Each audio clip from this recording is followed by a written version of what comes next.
One of the top questions I get consistently from my buyer clients is, how do I read and understand an MLS condo listing?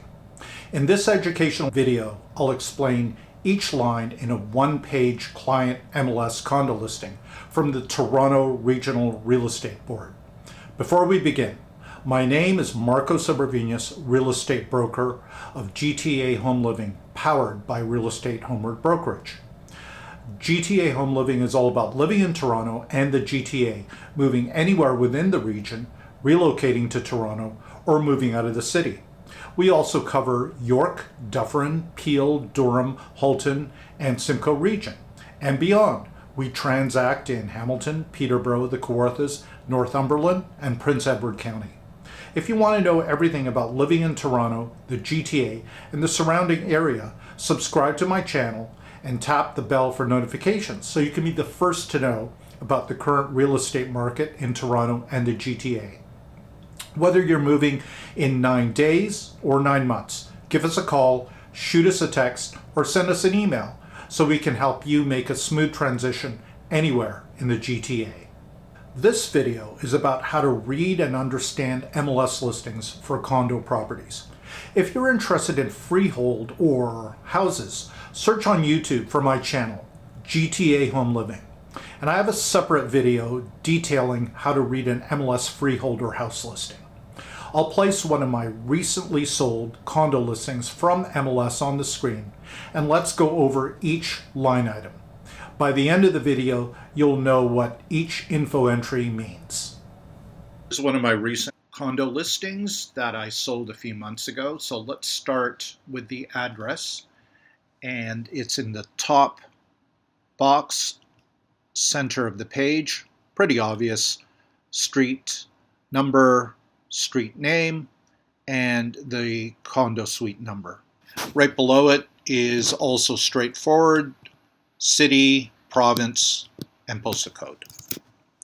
Right below this is sometimes a little bit confusing for people who are looking at the address. In the non-bolded sections, you're going to see Toronto E03, and then Crescent Town, and then Toronto. So starting from the largest geographic area, in MLS you search by area, the largest single geographic search you can do when you're in MLS. The area here is called Toronto. Then the next size down is municipality. Toronto, being so large, is also listed again as Toronto E03. So we're in the east end of Toronto. That's its municipality. That's not its actual civic name. These are search areas created by MLS for real estate. So the municipality in a real estate search parameter is E03 within Toronto. And then the smallest search you can do is by community. And in this case, it's Crescent Town. So we're north of the Danforth at Victoria Park, and this community is called Crescent Town. So that's what those three sections are there. We'll look at the list price and the sold price. So the list price is right there, $399,999. And the sold price is immediately above it, $420,000. And I'm going to show you a very similar listing in the same building that is current, has not been sold. So for obvious reasons, it has only the list price. In this case, it's $435,000.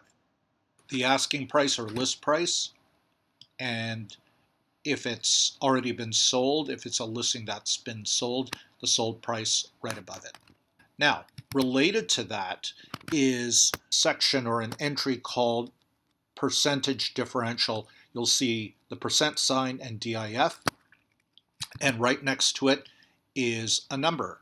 In this case, it's 105. What that means is that it was listed at this price, essentially $400,000, and it sold for $420,000.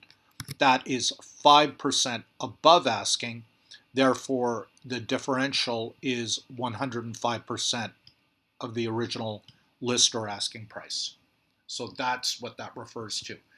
If this listing had sold right at asking, let's say $399, $999, and it sold exactly that, then the differential would be 100.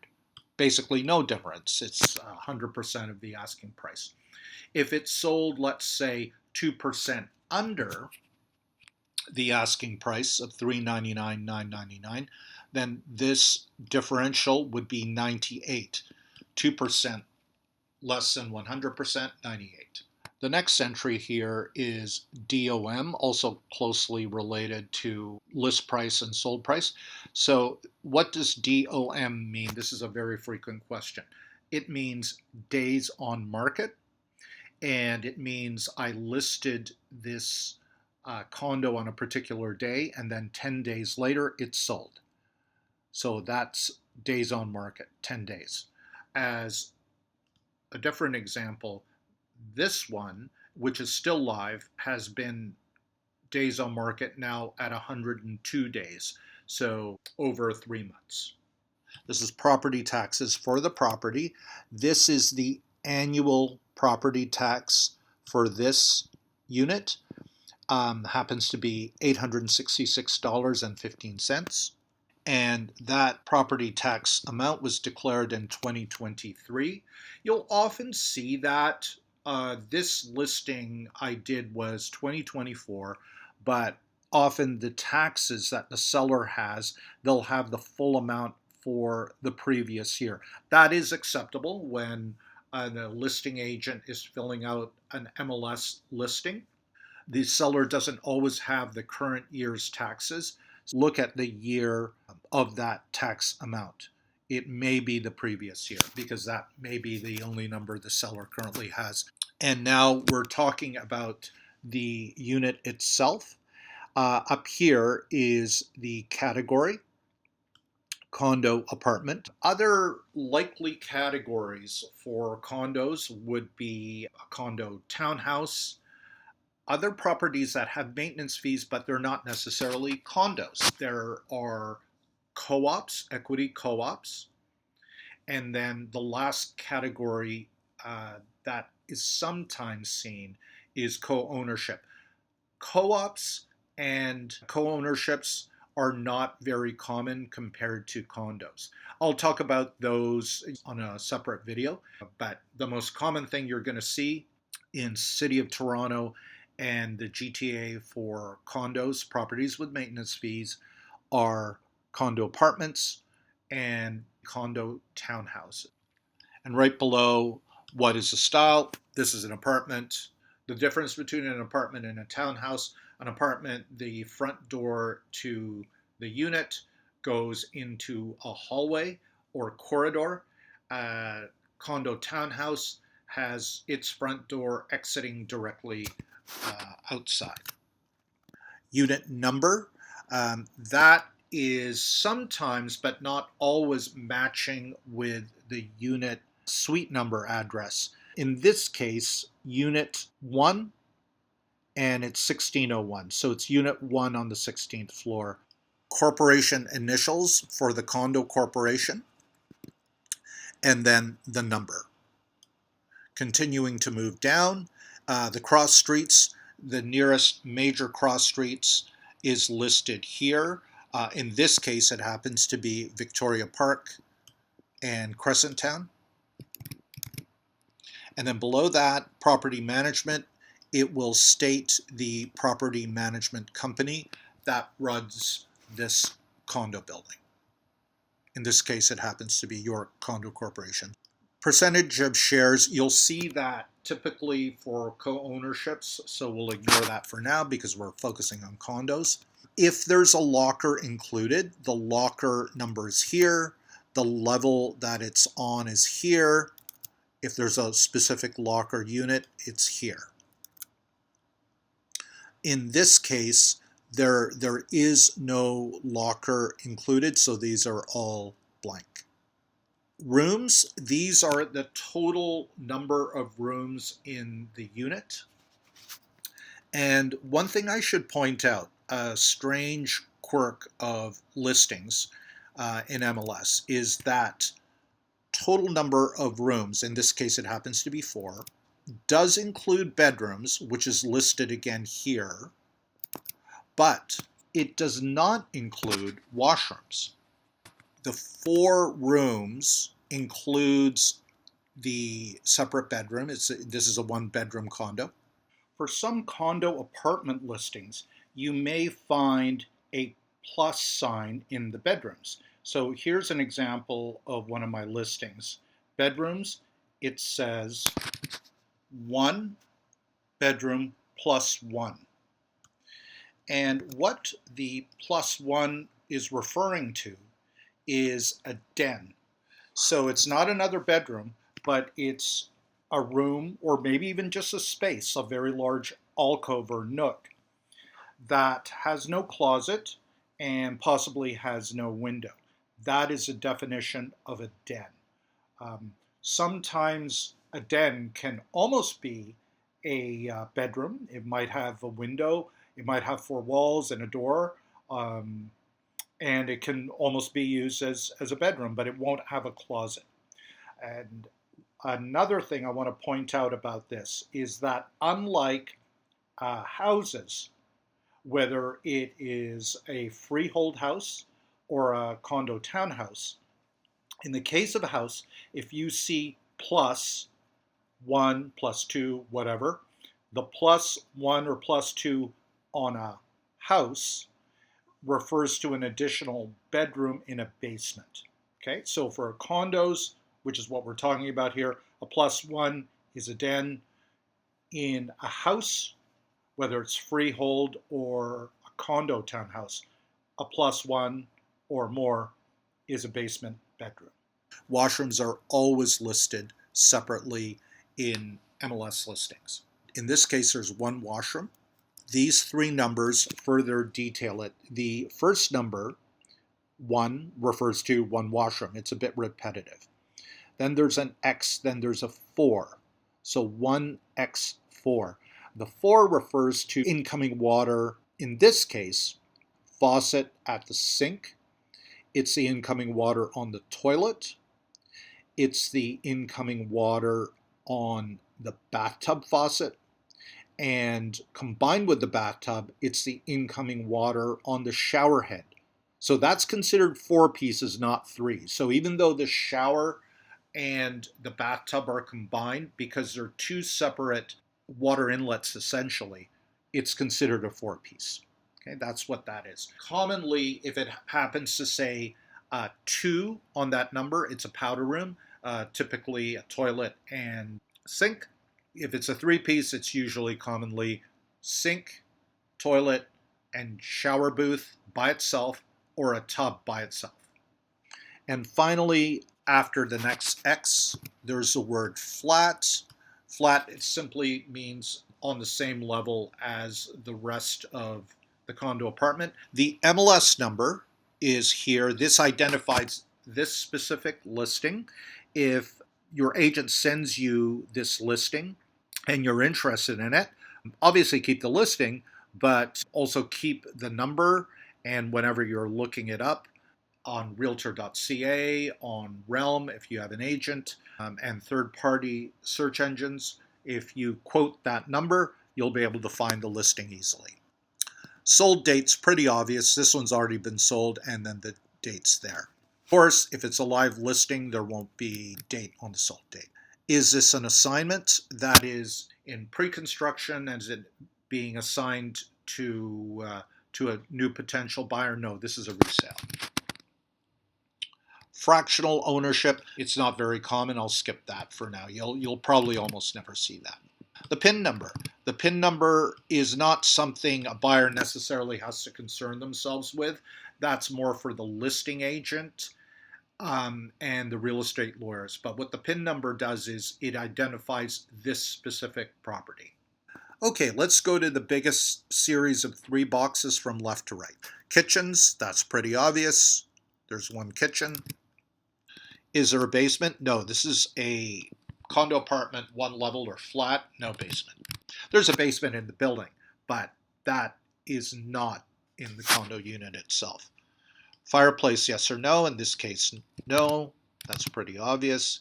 Heat, the type and source is what this is. We're actually going to do source first, gas. That's very, very common for City of Toronto. So the heat is powered by gas. Type, it's actually radiant. You may not see that very often, and what it is, sometimes it's an electrical grid, but tubes of heated water, kind of like a radiator, and it's underneath the floor. And of course, the heat rises, the floor is warm, but it also warms up the air of the whole condo. That's what radiant means. Other very common types of heat are, of course, forced air, radiator, and electric baseboard. So radiant isn't that common, but if you see it, it's a pretty nice form of heating. Approximate age, it's often not listed. Approximate square feet. If you watched my video on house or freehold MLS listings, this is rarely listed, whereas on condos, it is almost always listed. In this case, approximate square feet is a range of number of square feet. In this case, 800 to 899 square feet. Where did that square foot source come from? It could come from the builder. It could come from MPAC. It could come from a third-party company that does measurements. In this case, it's Real Vision, which does 3D tours and floor plans. Exposure. Which way is the windows and the balcony facing? In this case, it's northwest. Obviously, it depends on which compass direction you're facing. It'll be specified here under exposure. Assessment is for tax year and tax amount. That's usually not filled out, although you can find it in GeoWarehouse. Your agent can find that for you very easily. Is there a special designation like heritage unknown? Physical handicap equipped, yes or no? In this case, no. In the center here, pets permitted. There are three possibilities: no, yes, and restricted.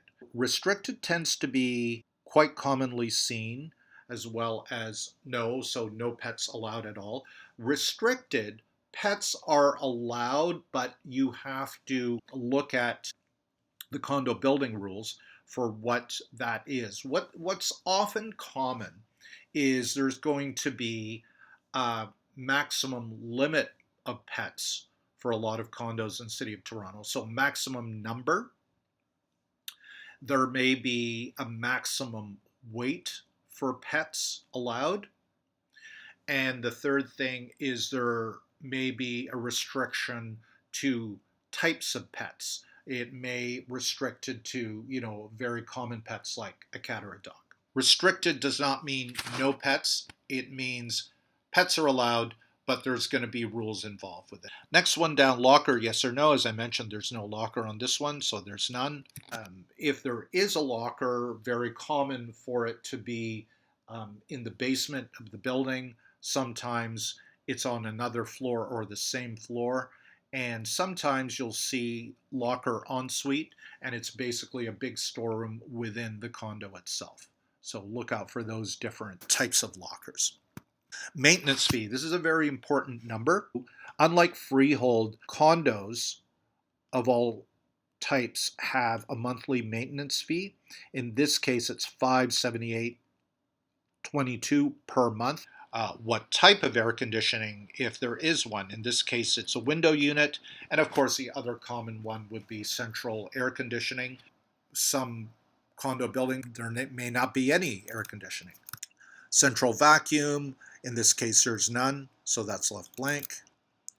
UFI is referring to an undesirable, unsafe building material, urethra formaldehyde.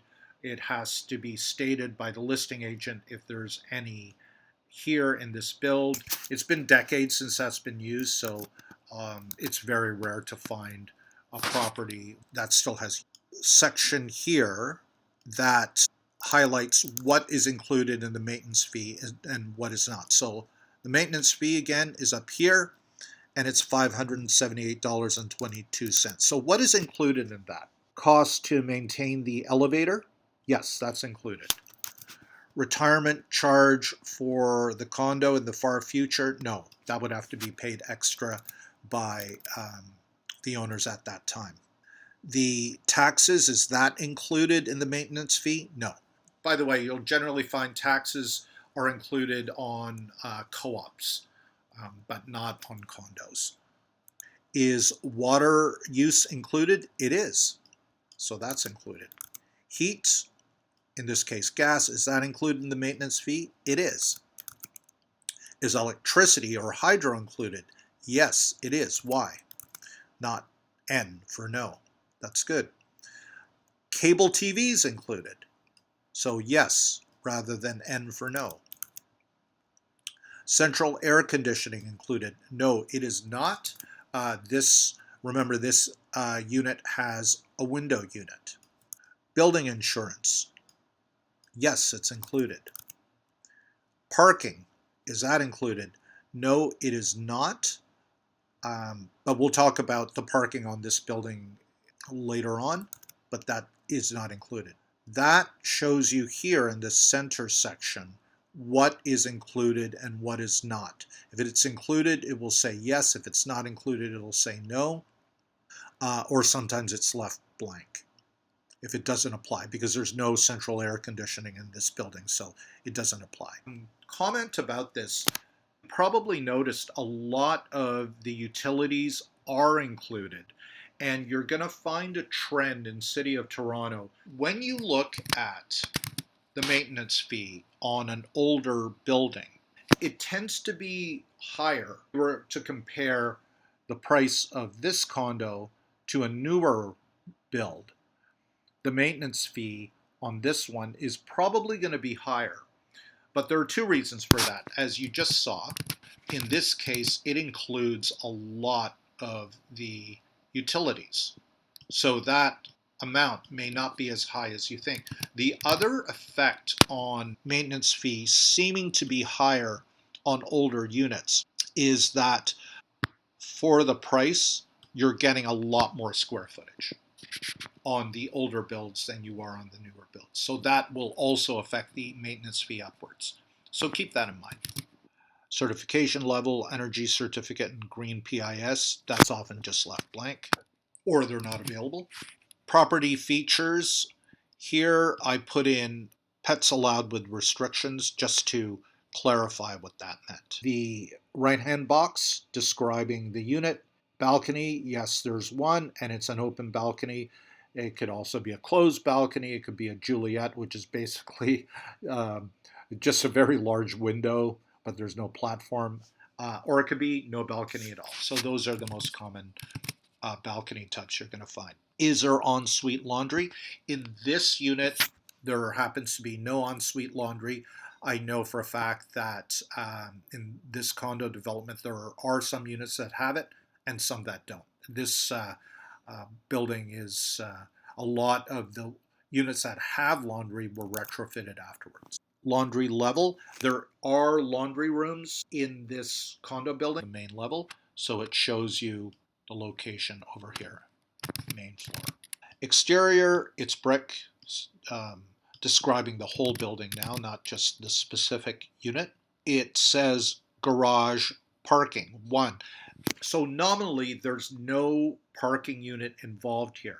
In this condo corporation, parking is rented, and it's rented for a very, very low price, and they're quite easily gotten a hold of. So it's common for listings, and I did it here as well, that yes, there's parking.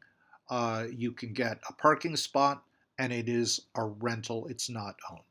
So parking in a driveway, no. As I said, it was a rental that you can get underground.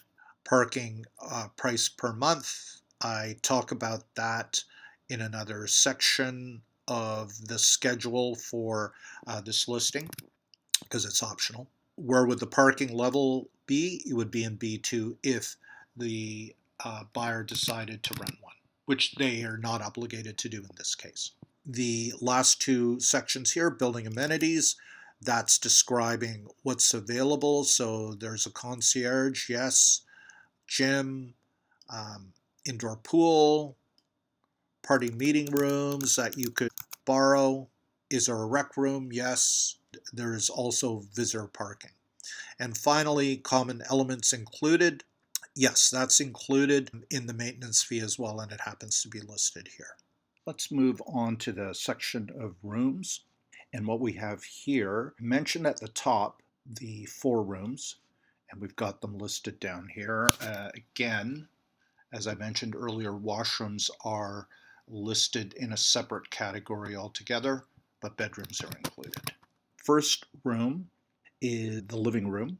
Of course, this being a condo apartment, they're all level flat. That is, it's all on one single level. That's what that means. And they're all on that same level, as you can see. And then following that is the length and width. Description points out some highlights, in this case, a very large window looking onto the balcony, and the flooring is laminate. So you're looking right at the living room. Next area is the dining room. It's just out of sight here. Basically, imagine an L shape. So that is measured as a separate room. Dining, again, it's on the same level. Dimensions are here. It's right next to the walkout or door to the balcony, and it's using the same laminate floor. The next room listed is the kitchen, and you can see it's behind this dividing wall here. Same level, of course, laminate flooring. And the final room that we have listed is the bedroom. Of course, it's on the same level. The dimensions are mentioned here. Has a large closet. It has laminate flooring, and it has a direct window. What is not listed here as a room is the bathroom, as I've mentioned a couple of times before. And finally, the dimensions for the corridors, even in the unit, is not mentioned. We're in the last section here, client remarks. And this gives you more of a descriptive feel for the condo unit rather than just straightforward numbers and dimensions, yes and no's, which is what you saw in the entry above. Here I mentioned this unit has been recently renovated, and I talk about some of those areas specifically: kitchen, bathroom, light fixtures, flooring. The balcony has a bird prevention net. I talk about how, especially for City of Toronto, the list price and even the sold price is a very, very good value. This is very important. I mentioned here that it's on the Bloor-Danforth subway line. Is a fairly easy walk through the gardens or courtyards of this condo development, and then you take a bridge across over to the Victoria Park Station on the Bloor-Danforth line. So that is very, very convenient to get to and from TTC subway. Very short walk from this building. Another feature of the neighborhood that I mentioned is the green space. It has Dentonia Park to the south, Taylor Creek, which is fantastic for nature walks, and a bike path that can take you all the way downtown Toronto. I also mentioned there's plumbing rough-in. If the buyer wanted to put in a dishwasher or washing machine, that's ready to go. One more section in this box, extras, amenities that are available, that are included in the maintenance fee, which is an incredible deal. A major grocery store and Shoppers World 10 minutes south. Which brokerage is this listing contracted with? It's mine, Real Estate Homeward, and the phone number to that office. Thank you again for watching my video. I hope that was helpful. If you have any further questions about understanding an MLS listing or any other real estate questions, call, text, or schedule a free, no obligation video call with me. All the best, and thank you.